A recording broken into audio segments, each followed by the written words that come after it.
Wala pang isang taon mula nang mamatay si John Matthew Salilig, isa na namang biktima ng umano'y hazing ang nasawi sa kamay ng mga itinuturing niyang kapatid. Doble ang dagok nito para sa pamilya ng nasawing criminology student, lalo't kamamatay lang din ng kanyang kuya noong nakaraang buwan. May report si Emil Sumangil.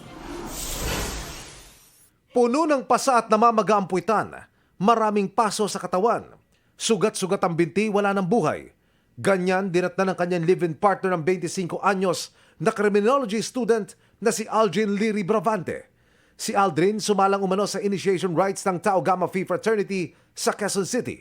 Di na siya umabot ng buhay sa ospital. Sana naman naawa kayo, di ba? Hindi naman kakalakas niyo yung pagpalo ng sobra. Grabe. Hindi niyo man lang naisip yung may iwan yung pamilya. Sana maawa kayo, sumuko na kayo. Hawak na ng mga pulis ang 4 na miyembro ng fraternity na naroon nang isinalang umano sa casing si Aldrin. Itinuturing silang persons of interest.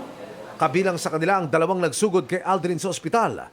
Ayon sa kanila, tapos na ang initiation rites nang napansin nilang sumama ang pakiramdam ni Aldrin. Nagpapahinga na yung victim natin. Dumaing po ng sumasakit yung katawan, nahilo. Tinakbo sa ospital nung alam nilang pumikit na yung mata.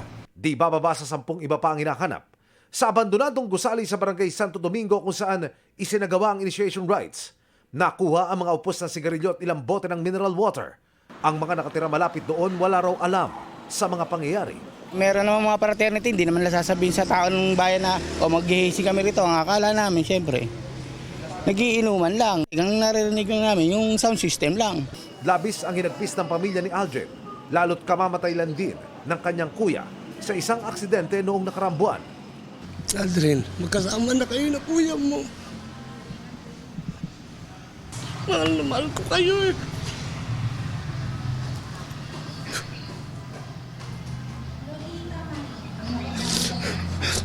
Sobrang sakit, sir. Sobrang sakit. Dalawa yung anak ko na wala. Ngayon, grabe naman yung kinamatay ng anak ko. Pinatay nila, sir. Hindi ko katanggap-tanggap eh. Sobra po.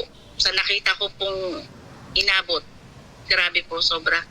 Parang hindi po makatao, sobra. Parang hayop po eh. Sobra, sakit po, sobra. Ang eskwelahan ni Aldrin na Philippine College of Criminology, sinabing nakikipag-ugnayan na sila sa pamilya ng biktima at sa mga otoridad para mahuli ang mga salarin. Hindi raw nila kinukonsinti ang hazing at ang mga organisasyong nagsusulong ng iligal at maras na gawain ito. Wala pang pahayag sa ngayon ang PCCR chapter ng Tau Gamma Phi Fraternity.